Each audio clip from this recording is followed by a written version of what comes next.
Entonces este es el siguiente análisis que yo hice del circuito. Primero pues ella dijo que había que separar, había que primero que hacer el recortador y después, ¿cómo se llama este otro? El fijador. Entonces bueno, ustedes saben que pues se analiza desde el tiempo cero, voltaje cero. Entonces en ese caso el diodo conduce, o sea cuando esto es cero, el diodo conduce. ¿Por qué? Porque tenemos esta fuente desde un principio, así que pues no necesitamos de esta para que conduzca. Desde aquí ya el diodo está conduciendo. Entonces, obviamente a medida se va aumentando, se iniciamos en cero, luego uno, 2, 3, 4, ¿sí? ¿Qué pasa? Como están estas fuentes en la misma polaridad, se suman. Entonces, a medida que va aumentando, pues simplemente se van sumando. Pues el diodo siempre se va quedando con sus 0.6. Ya en este caso, como se empiezan a sumar, quiere decir que el diodo nunca va a dejar de conducir. El diodo siempre va a estar conduciendo, ¿sí? Porque nunca se van a restar las fuentes, siempre se van a estar sumando. Entonces el voltaje de salida, como el diodo está conduciendo y el diodo está acá, el voltaje de salida es este voltaje de entrada menos ese voltaje que se traga el diodo. Entonces, ahora, este es el recortador, ¿no? Entonces el recortador, pues como es una fuente de menos 3, inicia desde menos 3, se nos corta la parte negativa, aumenta a 10 menos 0.6, ¿por qué? Porque el voltaje de salida es 10 menos el valor de que se traga el diodo. Entonces llega hasta ahí, luego baja, recorta y así sucesivamente. Este es el recortador. Ahí rápidamente para que no quede tan largo, no quede quedar largo el video. Ya después el fijador, entonces tenemos una corriente inicial así, entonces desde el momento cero, lo que nos queda acá es el voltaje inicial menos el del diodo del recortador, ¿sí? Que es lo que se lee acá. Entonces, en este caso, pues decimos que, bueno, dije como, bueno, el voltaje de entrada llegó a 10, es como para hacer un ejemplo.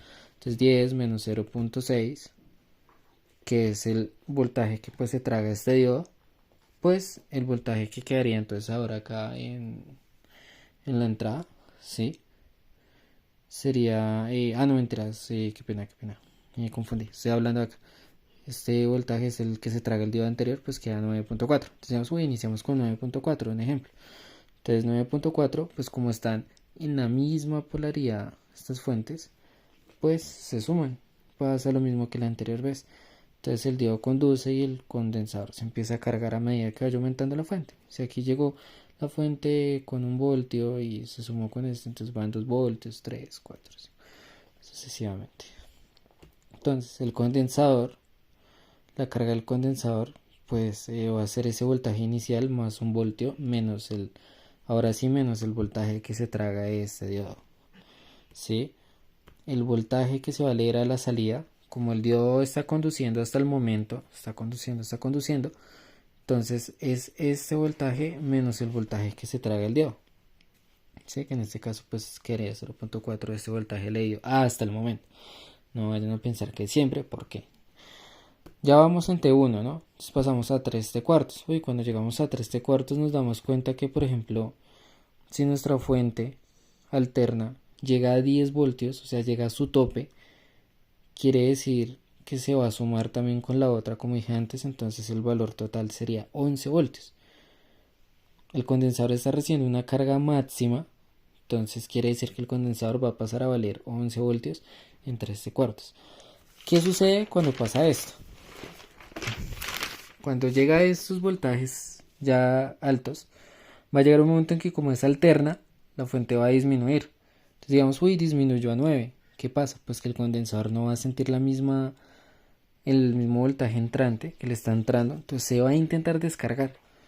Como se intenta descargar, calculamos el tau, que es la resistencia que hay, que se me olvidó dibujarla, pero ahí adelante el fijador hay una resistencia por la capacitancia, pues eso a un segundo. Obviamente en un segundo no vas a descargar un condensador de 11 voltios, ya que pues obviamente es muy grande. Entonces, ¿qué pasa? Se intenta descargar, entonces cuando se intenta descargar el condensador, pues cambia la dirección, porque como es un objeto pasivo, cambia la dirección de la corriente. O sea, si primero la teníamos acá, pues el condensador no la cambia así.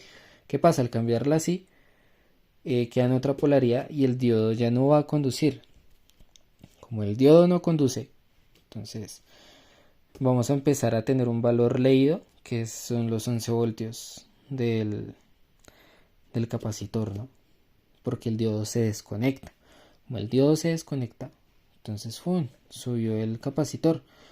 Pero va a llegar un momento en que otra vez la fuente alterna vuelva a 10 voltios, ¿cierto?